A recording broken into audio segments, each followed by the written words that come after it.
At midnight, a door creaked open, and fate stepped through.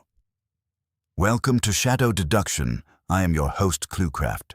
Comment where you're watching from tonight. Your messages truly mean a lot. Let's step inside. It was precisely 3 minutes past midnight when the door opened. Until that moment, the house had been arranged in perfection. Light, laughter, crystal glasses chiming beneath the glow of chandeliers. It was one of those country estates that existed not merely as a residence, but as a declaration: wealth, pedigree, discretion. Every chair stood aligned, every painting hung with deliberate symmetry. Even the staff moved with quiet choreography. And then the door opened. No one had touched it.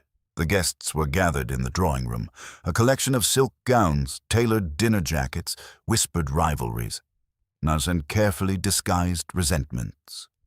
A storm pressed against the tall windows, its wind tracing restless fingers along the glass. Somewhere deep in the corridor, a grandfather clock struck 12. The 12th chime had not yet faded when the library door creaked open. Not violently, not dramatically. Simply, deliberately. The hinges made a long, exhausted sigh. Conversation faltered. The host, a distinguished gentleman known for both his philanthropy and his ruthless investments, had excused himself 10 minutes earlier. He had claimed he needed to retrieve a document of great importance from his private study. No one questioned him. In truth, few dared to. Now the door stood ajar. A narrow ribbon of lamplight stretched across the hallway carpet like a pale accusation. One of the guests, young, impulsive, laughed nervously. Surely a draft, he muttered. But there was no draft. The windows were sealed, the servants stood at attention, and the house, so meticulous, so ordered, seemed to hold its breath. At last, the host's wife rose. She moved with the brittle composure of someone accustomed to maintaining appearances at any cost. Her pearls trembled faintly at her throat. "My husband dislikes interruptions," she said. "I shall see what delays him." She crossed the hallway. Each step echoed. The light from the study pooled at her feet as she reached the threshold. Then, a sound. Not a scream. Not immediately. It began as an intake of breath, sharp and startled, followed by a single, strangled cry that seemed less of fear and more of disbelief. The guests surged forward. Inside the study, the scene was arranged with dreadful precision, and the host lay slumped beside his writing desk, one hand still resting upon a brass key. The desk lamp cast a focused beam upon scattered papers, illuminating the rigid angle of his posture. His expression was not one of terror, but astonishment, as though death had arrived with impeccable timing. Behind him stood the tall French windows, locked from within. The only other entrance, the very door that had opened, stood wide.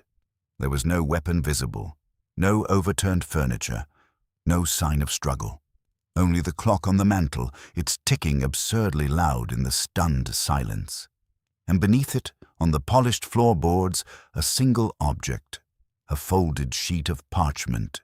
It bore no writing on the outside, but across its center was pressed a faint impression, an indentation, as though words had once been written and then removed. Someone whispered, he was alone. Another added, the door was shut. The young guest who had laughed earlier now stared at the body with pale disbelief. How could the door have opened? The question lingered like smoke. A servant hurried to summon the authorities. Outside, thunder rolled low and distant, as if unwilling to intrude on the mystery unfolding within those walls.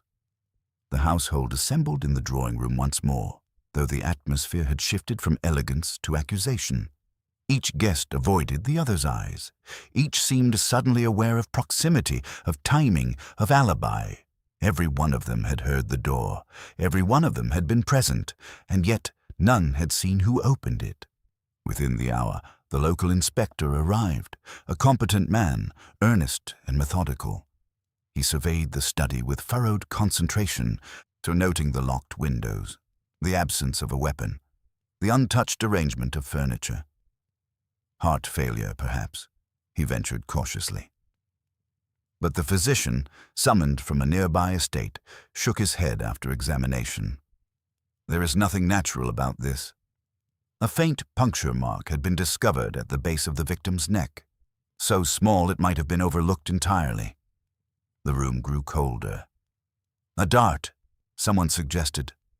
Poison, murmured another. But no dart was found. No vial, no syringe. No footprint disturbed the carpet. The inspector removed his hat and wiped his brow. A locked room, he muttered. And a door, said the widow quietly, her gaze fixed upon the hallway beyond. A door that opened by itself. It was she who spoke next with sudden firmness. "Man, there is only one person who can understand this." The guests shifted uneasily.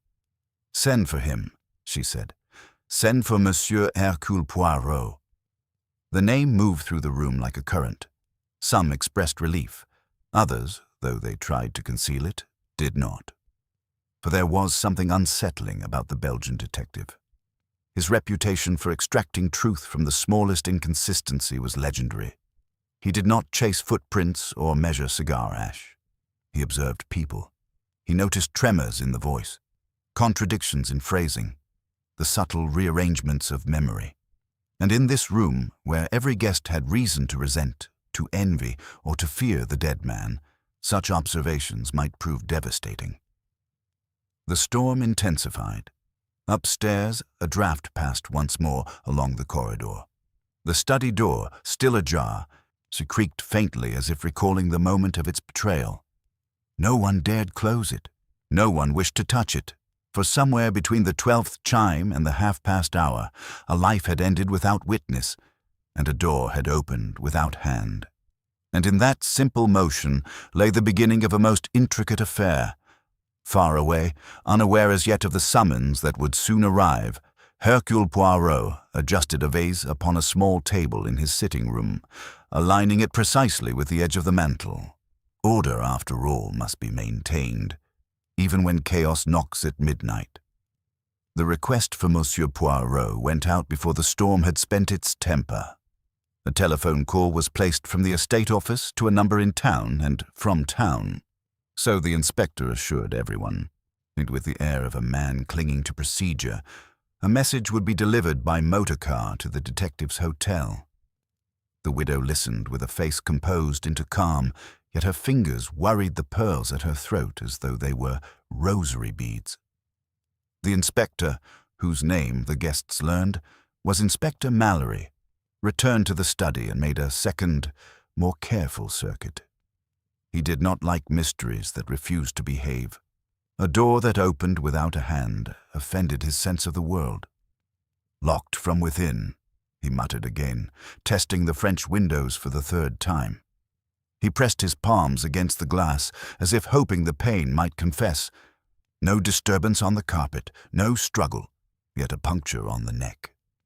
The physician stood near the desk lamp, blinking against the harsh pool of light. "A hypodermic needle could do that," he said. "But then we should find something. And the angle is peculiar, slightly upward as though applied from behind while the victim was seated." Mallory turned to the desk. Papers lay in a disciplined scatter. Letters, a ledger, a sealed envelope snapped open as though in haste. The brass key in the dead man's hand caught the light.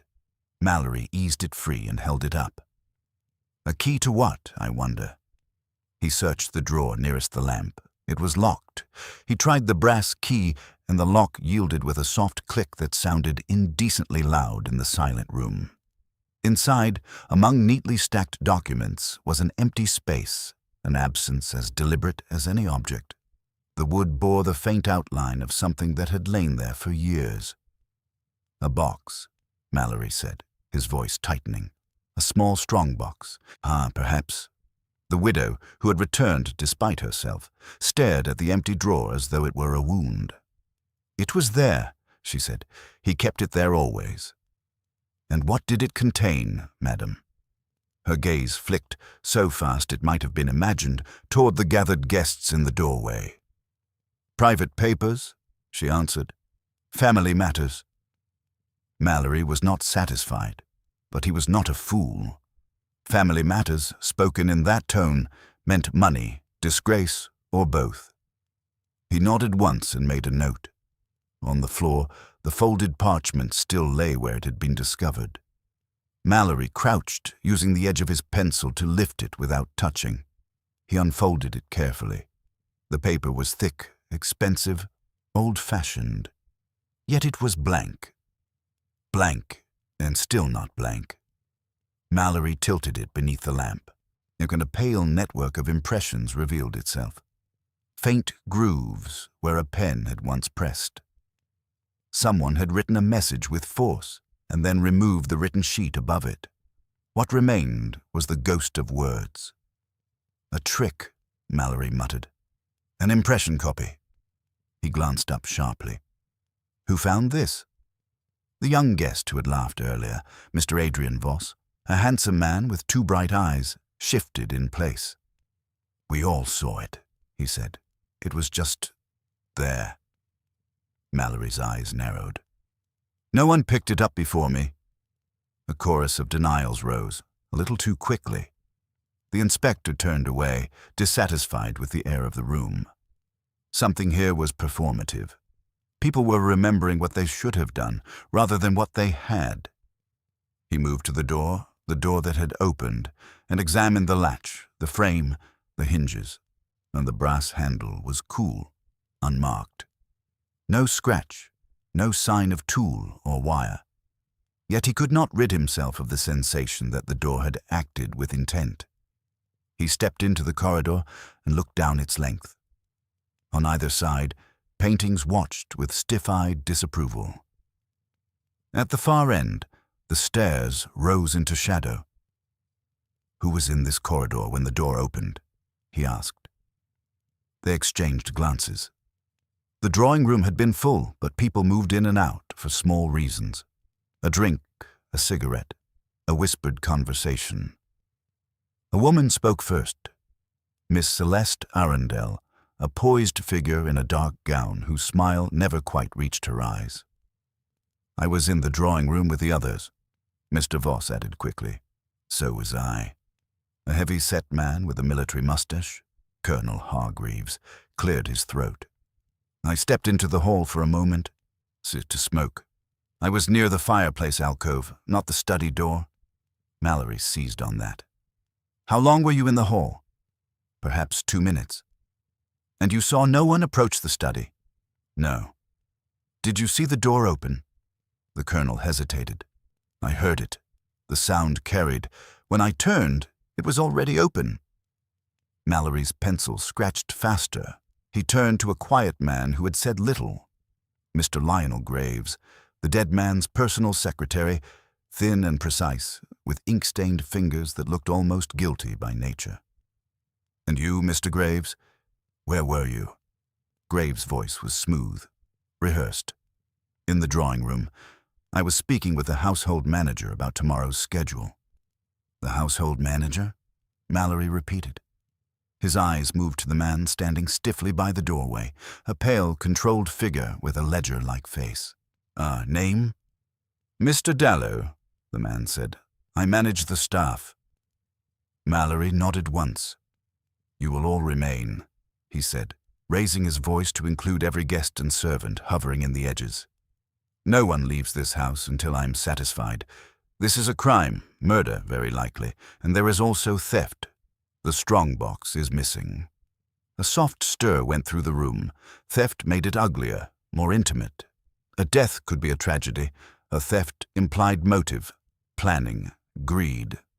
The widow's composure cracked just enough for Mallory to see the glint beneath. "You have no right." "I have every right," Mallory said curtly. "Now, madam, I must ask again. What was in the box?" Her lips thinned. "Papers my husband valued." "Papers that might ruin someone?" Mallory pressed. Silence. Then, from the edge of the group, a voice, low, nearly swallowed by the storm.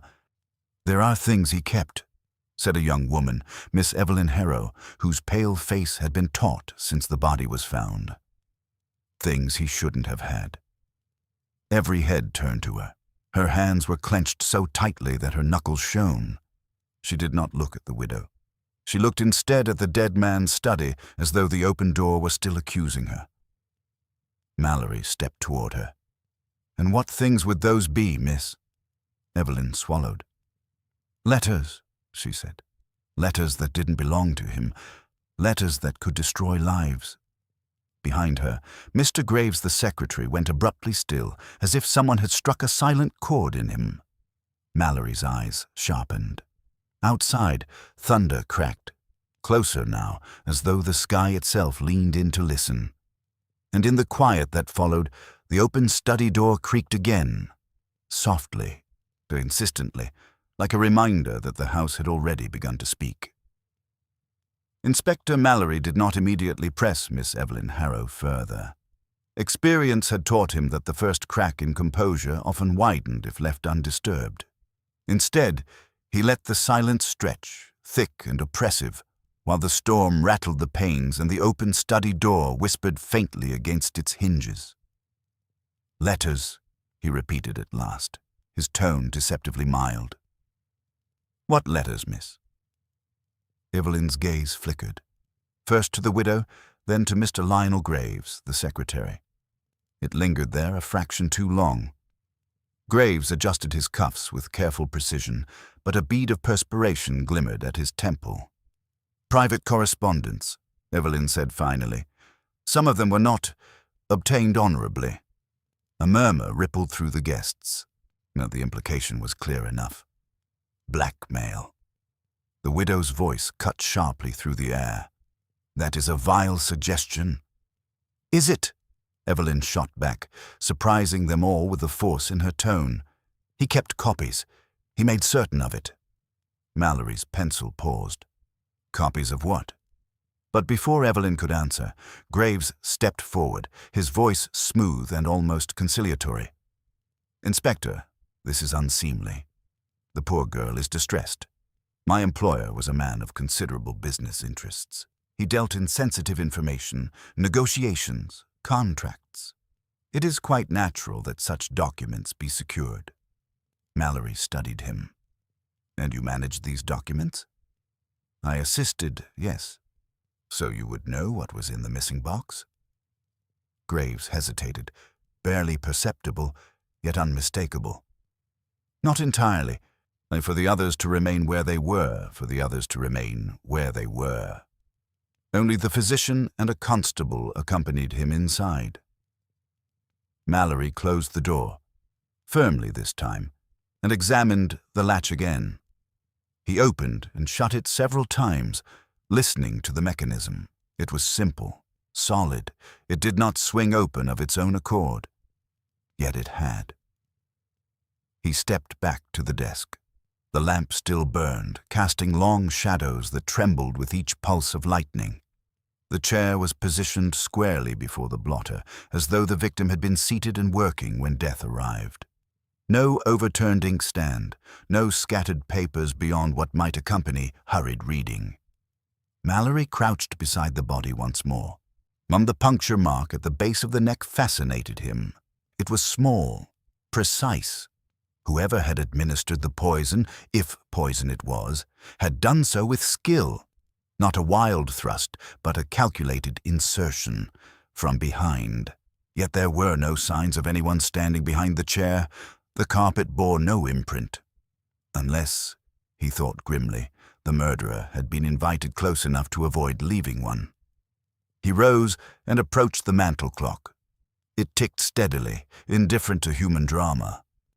He checked his watch against it. The time matched. "Doctor," he said quietly, "how soon would death follow such an injection?" The physician considered. If it were a fast-acting toxin, mere seconds, a minute at most. So he would have had no time to cry out. Unlikely. Mallory's gaze drifted to the folded parchment, now resting on the desk. Then he lifted it again and angled it beneath the lamp. The indentations were maddeningly faint. He could make out only fragments, perhaps the tail of a G, the downward stroke of a T. Not enough.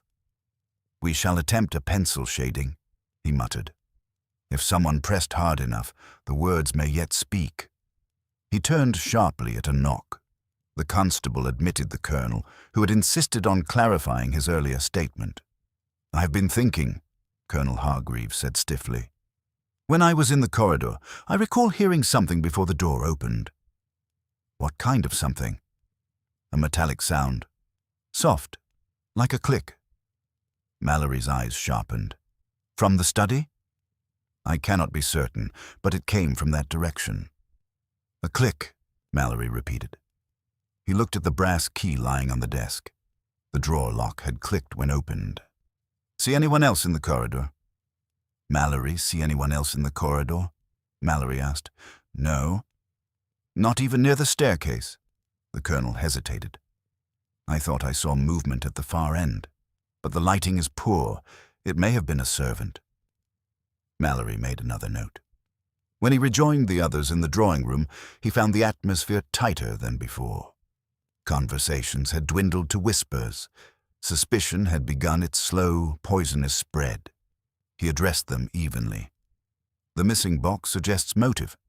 If it contained compromising letters, then more than one person in this room might have wished it removed." The widow's jaw tightened, but she said nothing. Mallory turned to Mr. Graves.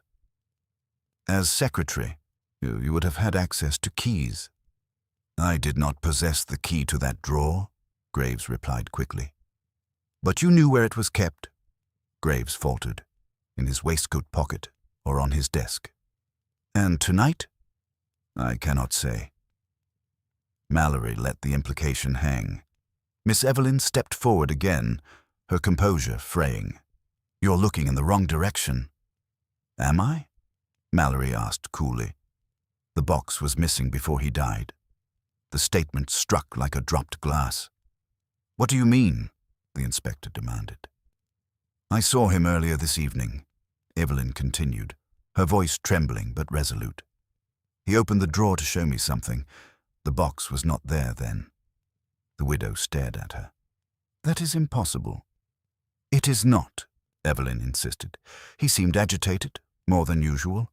He searched for it, and he muttered that someone had betrayed him." Mallory felt the ground shift beneath the case. If the box had been taken before midnight, then the murder and the theft were not simultaneous acts, but separate moves in a larger design. "Why did you not say this earlier?" he demanded. "Because," Evelyn said bitterly, "no one listens to me." Graves' expression had gone pale. "You misunderstand," he said too quickly. "He misplaces things when distressed." "Not that box," Evelyn replied. The storm outside lessened to a steady rain, as though the violence of the night had passed, but inside, the tension only deepened. Mallory's thoughts raced. If the box was gone before death, then whoever killed the host did not need to steal it afterward. Unless the murder had been to prevent its recovery. His gaze drifted toward the corridor once more, but toward the open study door that refused to remain fully shut. "Very well," he said at last. "We shall reconstruct the evening precisely. From the moment dinner concluded to the striking of midnight. No detail is too small." He did not yet know that before dawn broke, another detail, small, overlooked, and devastating, would alter the direction of his investigation entirely. And somewhere on the road, cutting through the rain toward the estate, a compact figure with immaculate mustaches and an unwavering belief in the psychology of crime was drawing nearer. Inspector Mallory insisted that they begin at once. The drawing room, once arranged for music and polite conversation, was transformed into an impromptu tribunal. The guests were seated in a loose semicircle, their earlier elegance now replaced by strained composure. And a constable stood near the door, not obtrusive, but unmistakably present. Dinner concluded at 10:30, Mallory began, notebook ready. Coffee was served here. From that moment until midnight, I want a clear account of movements." The widow spoke first, her voice regaining a brittle authority. "My husband remained with the guests until approximately 11:50. He appeared preoccupied, but not ill." "Preoccupied with what?" Mallory asked. She hesitated. "He received a note during coffee. It was brought in on a tray with the liqueurs." All eyes shifted to Mr. Dallow, the household manager. "I delivered no such note," Dallow said immediately. The footman served the tray. The footman, a pale youth summoned from the hallway, swallowed hard. "There was an envelope, sir. It bore no name. I was instructed to place it beside the master's glass." "By whom?" Mallory demanded. The boy faltered. I do not recall, sir. It was already on the silver tray when it was handed to me." A silence fell. Someone had placed the envelope deliberately. "What became of it?" Mallory asked the widow. "He opened it, he read it, then he folded it and placed it in his pocket." "And did anyone see its contents?" No one answered. Miss Evelyn's gaze drifted downward. Mr. Graves stared fixedly at the carpet. "At 11:50, Mallory continued. "He excused himself." "Yes," said Colonel Hargreaves. "He mentioned retrieving a document, something to settle an ongoing matter." "What matter?" Mallory pressed. The colonel's mustache twitched. He did not elaborate. Mallory turned to Mr. Graves. Did you know what document he intended to fetch?" Graves' tone was controlled, but a tremor threaded through it. "I assumed it related to business. He often consulted papers late in the evening." "Did he seem alarmed?" A fractional pause. "I would not say alarmed, perhaps resolute." Mallory made note of the word. "And after he left," he prompted. Conversation resumed. Celeste Arundel said smoothly. "There was music. The gramophone played. The storm grew louder." "Did anyone leave the room during that interval?" The answers came in fragments. The colonel had stepped into the corridor to smoke. Miss Evelyn had gone briefly to the powder room upstairs. Mr. Voss had fetched another drink from the sideboard in the hall.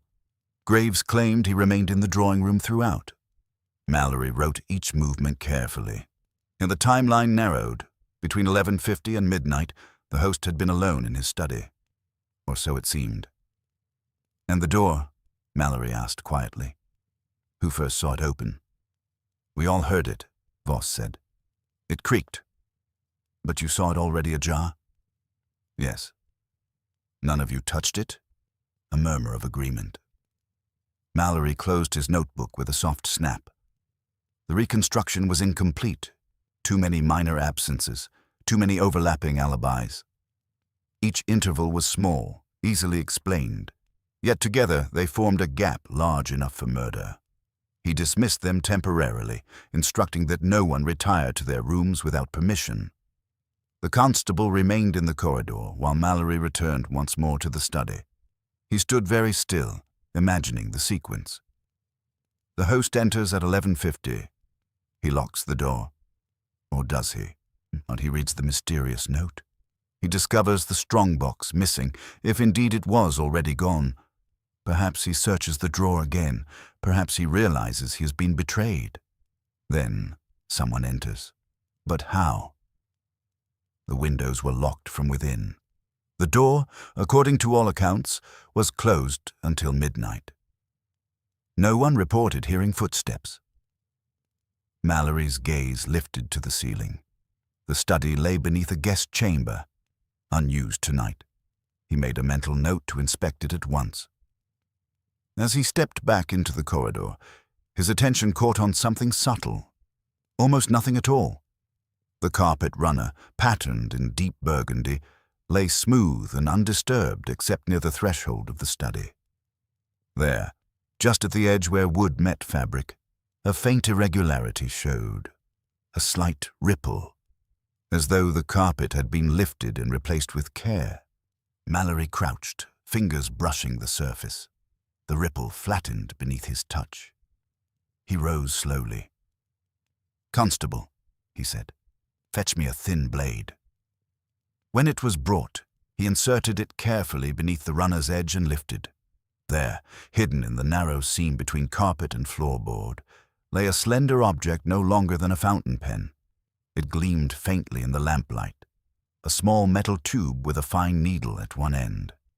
The constable inhaled sharply. "A dart," Mallory breathed. Not a blowpipe dart, as one might imagine, but a delicate instrument, spring-loaded perhaps, or designed to deliver a measured dose.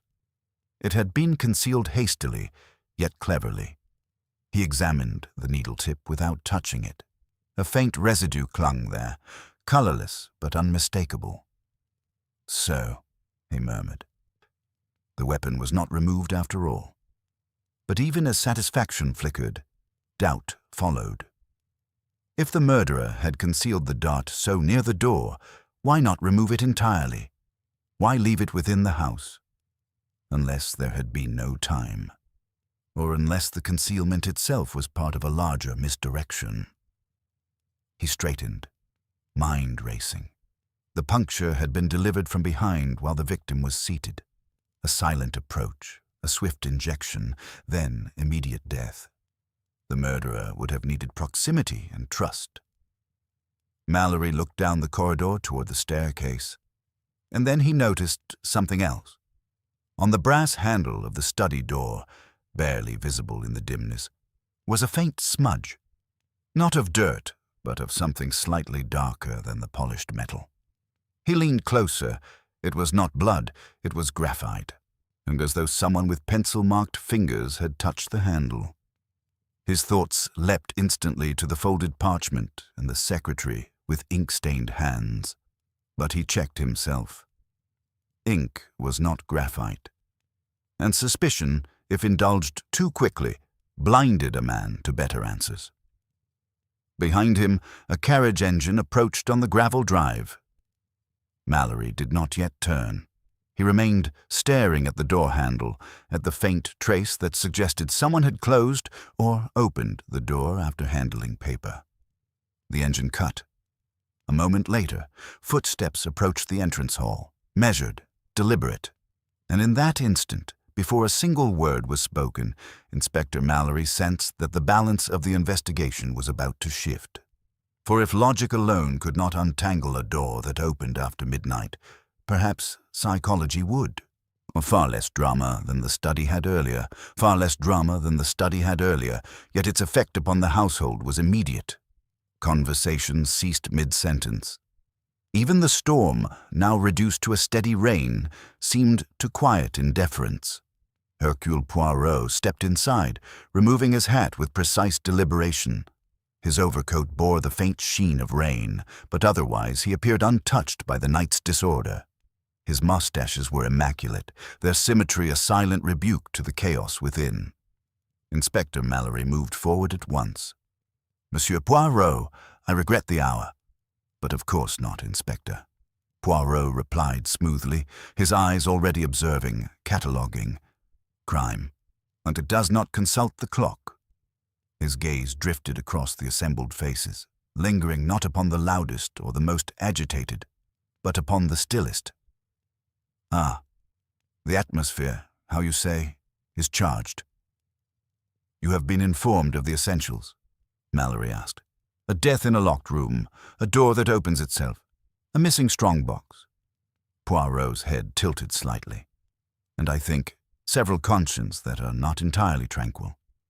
Mallory allowed himself a thin smile. "You may find no shortage of suspects." Poirot removed his gloves finger by finger. "One always finds a shortage of truth, Inspector. Suspects, never." He was conducted first to the study. He paused just inside the threshold, not advancing immediately. His eyes traced the room's lines, the desk, the chair, the lamp, the French windows, the mantel clock. "Do not touch anything further," he said softly, though Mallory had not moved. "Tell me exactly how it was found." Mallory described the open door, the position of the body, the puncture mark, the folded parchment, and finally the concealed dart discovered beneath the carpet runner. Poirot's brows lifted faintly at that. Under the carpet? How very theatrical. "You believe it planted?" Mallory asked. "I believe," Poirot said mildly, stepping forward at last, "that when a murderer hides a weapon so close to the scene, he wishes it to be found." He crouched, not to examine the dart immediately, but to inspect the carpet's alignment. He adjusted the edge with meticulous care, ensuring it lay perfectly parallel to the floorboards. "You see, Inspector," he murmured, "as a person who lives in order does not leave such a ripple." "The ripple was slight," Mallory replied. "For you, perhaps." Poirot's eyes twinkled faintly. "For me, it shouts." He rose and approached the desk. He did not look first at the body, but at the chair. He adjusted it slightly, then returned it to its original position. He was seated when struck. Yes, from behind. Death almost instantaneous. Poirot nodded. Then the murderer stood here. He positioned himself precisely behind the chair, close enough that the victim did not turn in alarm. You assume familiarity. I assume psychology.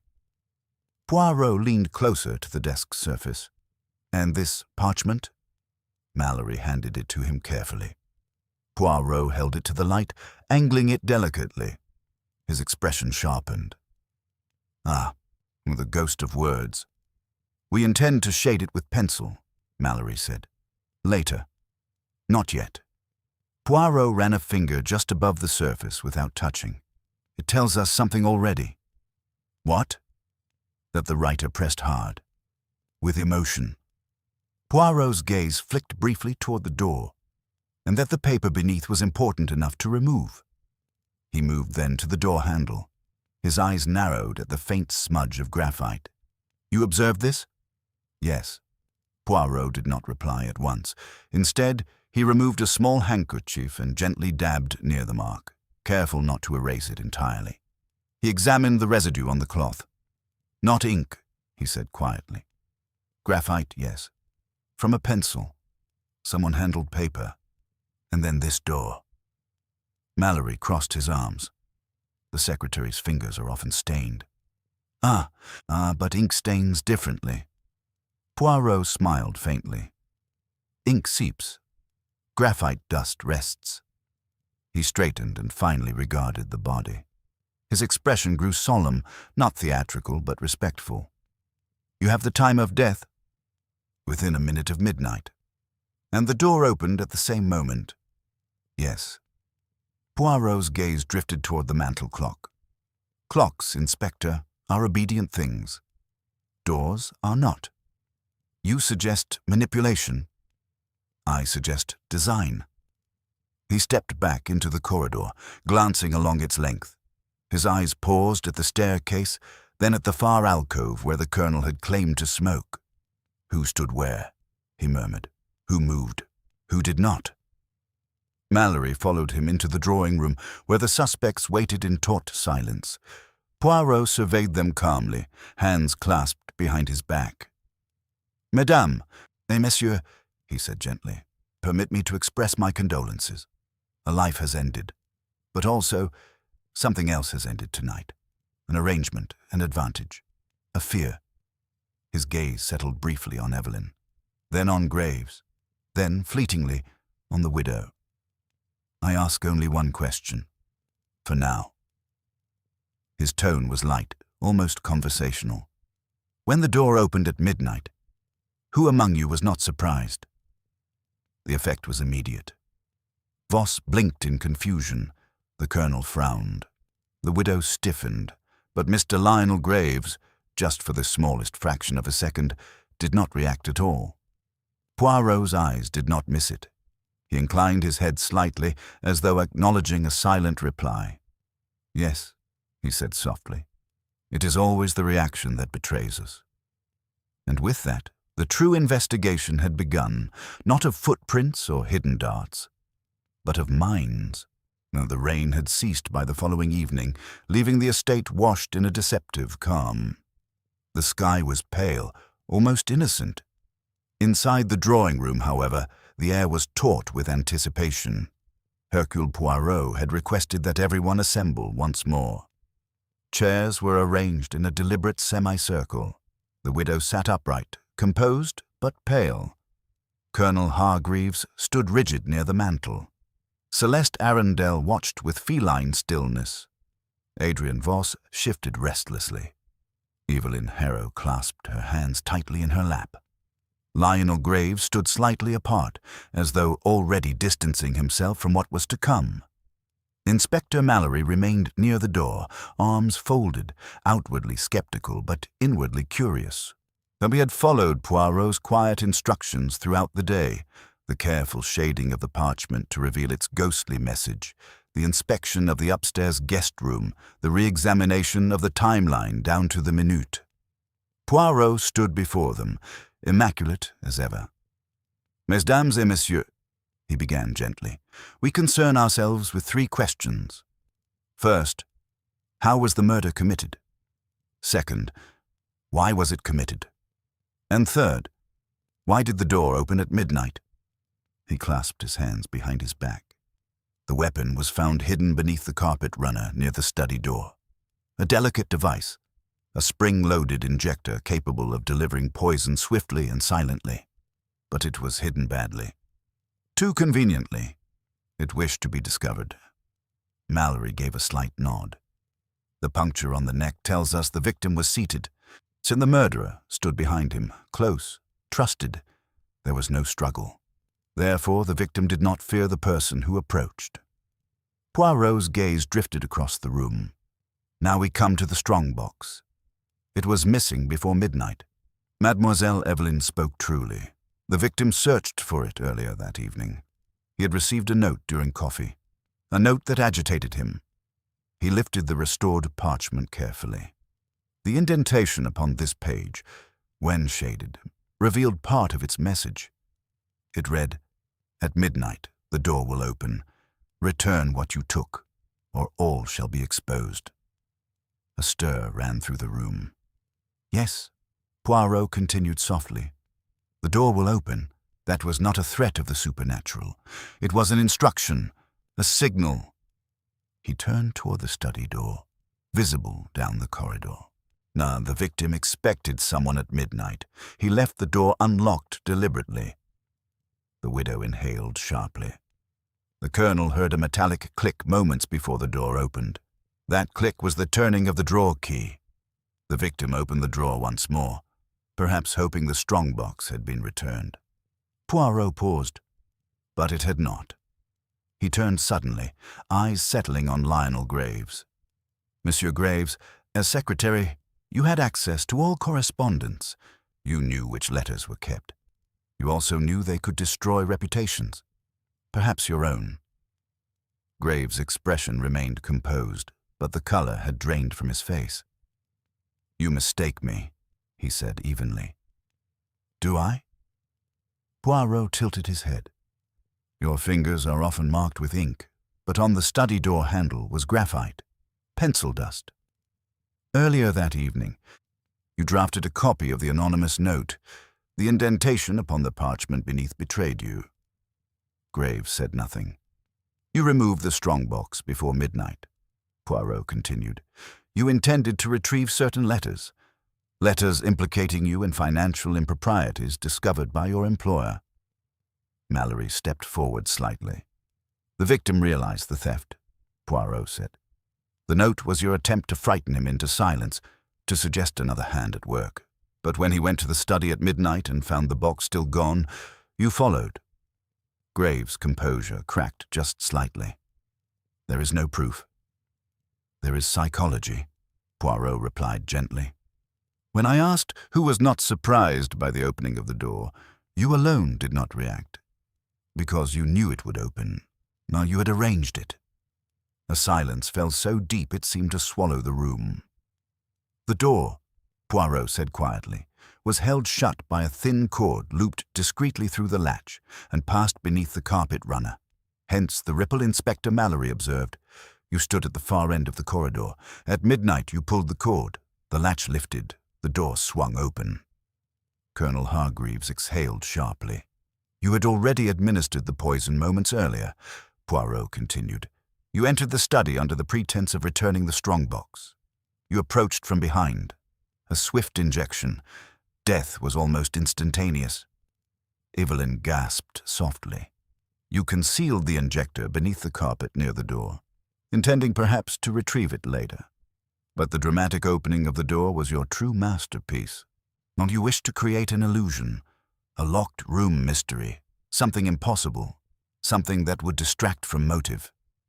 Graves' voice, when it came, was brittle. "He would have ruined me." "Ah," Poirot said gently. "There it is." Graves' hands trembled now. "He kept records, evidence. He threatened exposure, prison, disgrace." "So you chose murder instead," Mallory said flatly. Graves laughed once, a short, hollow sound. "It was meant to frighten him, to make him negotiate. But he refused. He always refused." The widow closed her eyes. Inspector Mallory stepped forward decisively. "Lionel Graves, you are under arrest for the murder of your employer." The constable moved in. Graves did not resist. As he was led away, he glanced once at the study door, now firmly closed. Silence lingered after his departure. Evelyn's voice trembled. "So the letters—" "They will be recovered," Mallory assured her. Poirot adjusted a small ornament on the mantel, aligning it precisely. "The strongbox was hidden in the upstairs guest room," he said mildly. "Behind the loose panel beneath the window, a temporary concealment." Monsieur Graves lacked the composure to plan further. Mallory shook his head slowly. "You saw through it all because of a door." Poirot smiled faintly. "Not because it opened, Inspector, but because someone wished us to notice that it opened." He turned to the widow, bowing slightly. "Madame, your husband lived by secrets. It is fitting, perhaps, that one final secret destroyed him." The storm had passed entirely now. Through the windows, a pale light filtered across the polished floorboards. Order gradually returned to the house. Poirot retrieved his hat and gloves. "Human nature," he murmured, almost to himself, "is more complex than any locked room, but it always leaves a key." And with that, Hercule Poirot departed, leaving behind a door that would never again open unnoticed after midnight.